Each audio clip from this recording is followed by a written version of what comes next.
All right, we're on to track 4. Tyrone Davis, Can I Change My Mind? Sean, this one came from you. Yeah, this song lands in the category of a song and artist that I didn't know. So as I was doing that intentional deep dive, my goal was to find something like a diamond in the rough, something that I didn't know, and and surface it here. So I one of the cool things that Spotify does is you can make a basically a radio station off of a song. So you can use a particular song as a seed, and then Spotify with its algorithm will go and pull a bunch of other songs that have some kind of sonic connection to it, or something based on their algorithm. So back in the pandemic time, I was doing this some because I was enjoying this Motown soul playlist as I'm cruising around. And you remember how long that pandemic lasted when we're on lockdown and masks and can't really socialize and all this stuff. So I felt like I was hungry for more.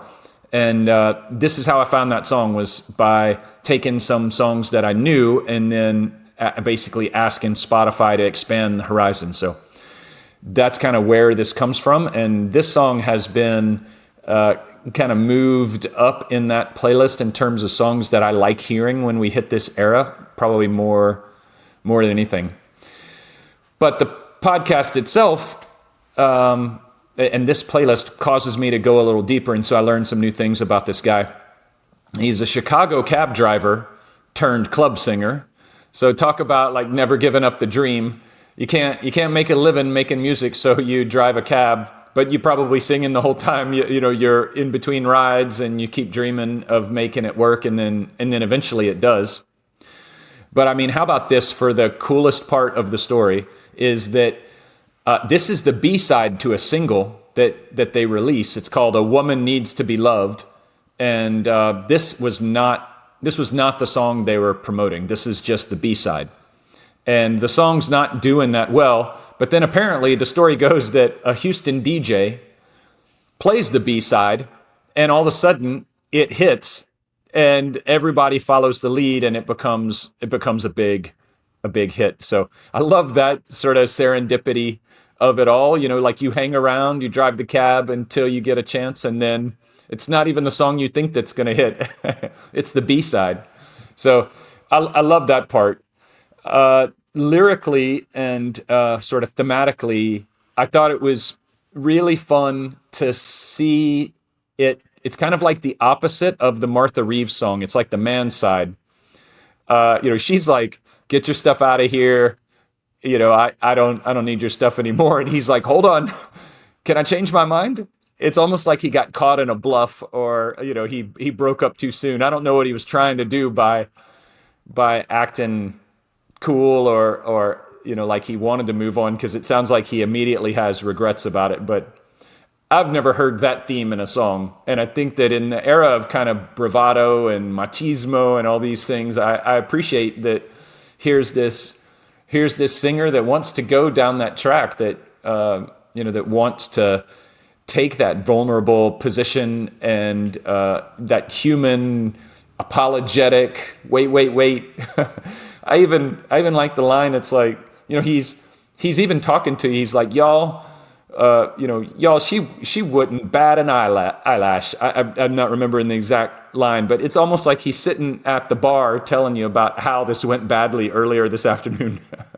So that part feels really relatable. More power horns, that bouncy bass line, and then it's got that same percussive guitar chank. But this time, it's not only that. It's really interesting, I think, to listen to the Miracles and then listen to Tyrone Davis right away, because the guitar chank is on beat number 2, but then beat number 4 has this really flowery fill, and so it alternates back and forth.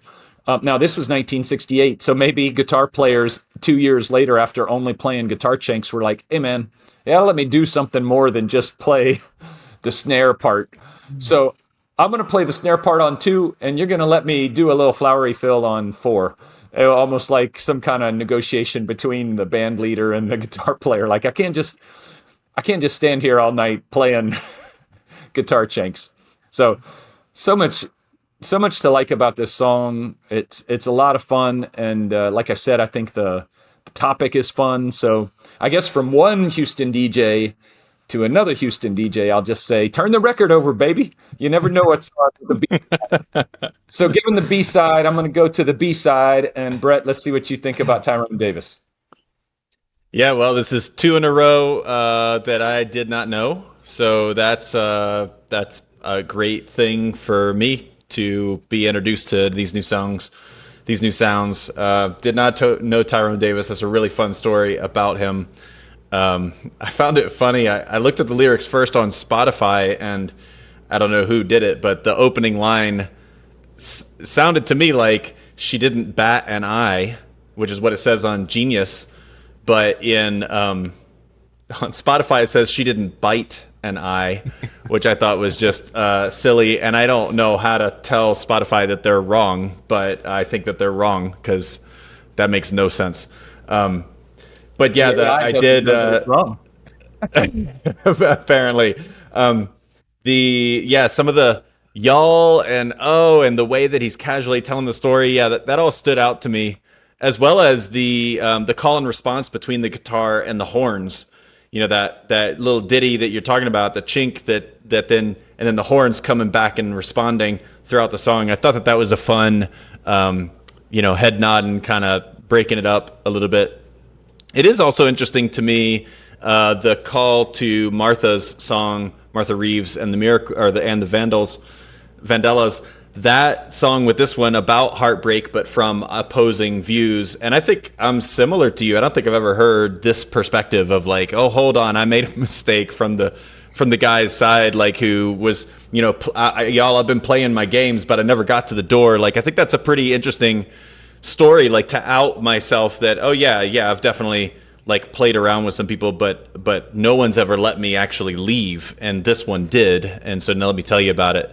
And so that was interesting. It just feels like you can't go far in music of all genres before coming back to romantic love in one way or another. So this is fun. Yeah, thanks for the introduction to Tyrone Davis and the story. That's really, really clever and fun.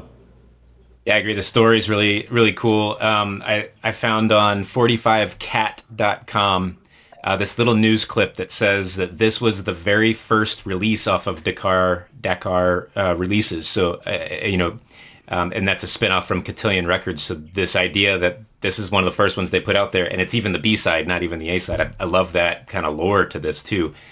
It's so hard to listen to this song and not think that it's just it just kind of nails from the beginning. It's so energetic. It's so upbeat. And again, we have this flip flop of, that he's kind of like walking or with his tail between his legs out the door going, wait, can I change my mind? It's such even a juxtaposition to a unique theme, like you said, Sean. And I think I love that too. And I relate to that kind of big old bonehead moment where you're like, man, I somehow messed up. I don't want it to end this way. The flourishing guitar is what I wrote down too, Sean. I like your word too, a flowering guitar. This like, it just is like this, like had dancing in the background. Like he's not just going to do this one part. He's going to be, fingers on the strings the whole time. I didn't quite find who that record or the guitar player was, but I really like the story. I love that there's some lore about somebody either accidentally or purposely, brand new record label probably meant it didn't make it into the priority A stack of things that you would go to. And so maybe it got pushed to the side somehow and flipped over, but that adds some really cool lore to it. So again, strong horns. I love that the first four songs kind of were all a bit like the 3-minute bashes. They get you in there. They all have kind of different stories to them. This was the first time that was really kind of like solo, just one dude, not really the ensemble. Obviously he probably had people supporting him clearly, but like this is Tyrone Davis and this is his gig and he's singing it and it's him the whole time. So that's kind of the first time we get away from the backing vocals. Not necessarily that's a trend, but in the playlist it becomes a trend and we get to kind of some back and forth from there. Sean, anything else to add on this super cool DJ story? Well, sometimes when a new playlist is created, the way to make sure it stays in your Spotify playlists is to add a song to it. You gotta do like 3 things. You gotta like it. I usually download it locally because my kids also use Spotify, and so there's times where I need it locally so I can still listen. But then I find that if you add a song, it sort of saves the right way. And if you don't add a song, then eventually you got to ask in 2 weeks time or so, hey, can you resend the playlist link? So sometimes what I do is I drop a song out there that's just a placeholder and has, I know I'm not going to choose that song. But in this case, once this playlist hit, I dropped Tyrone Davis on it about 10 minutes later. And that was because I knew 100% at that moment. It was probably the most confident snap judgment of any of the 32 playlists that we've done that this song was going to be on it. Yeah, very cool.